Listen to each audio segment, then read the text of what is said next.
Кто станет лучшей гимнасткой и в будущем будет покорять мир движением своего тела? Об этом мы узнаем на всероссийском соревновании по художественной гимнастике «Башкирская красавица».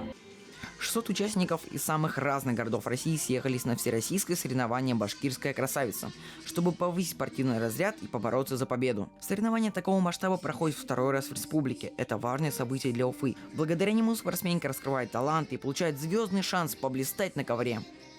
В художественной гимнастике очень много предметов. Расскажи, с каким легче всего выступать? Вообще все предметы, они сложные, и нельзя выделить, что какой-то предмет легче. Но если смотреть по красоте, то, мне кажется, у многих художественная гимнастика ассоциируется с лентой. Это очень грациозный вид спорта, и лента, она как бы его описывает, очень эстетично выглядит. Вот. Но я не могу сказать, что какой-то вид легче, потому что все виды, они по-своему сложны.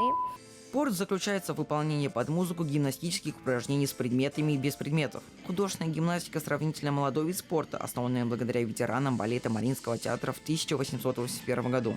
Этот вид спорта был придуман более 1,5 века назад, что сравнительно немного. Однако за такой небольшой срок своего существования гимнастика сумела завоевать мировое признание и покорить сердца юных спортсменок, которые сейчас выступают на всероссийском соревновании «Башкирская красавица». Расскажи, какой должен быть номер, чтобы победить? Нужно сделать свою программу чисто, без ошибок. Ну, если соперники, конечно, сделают с ошибками, можно будет, наверное, и допустить какую-нибудь малейшую ошибку, но вообще желательно все сделать чисто и правильно, чтобы выглядеть красиво, эстетично и казаться красивым в глазах других. У гимнасток очень хорошая фигура.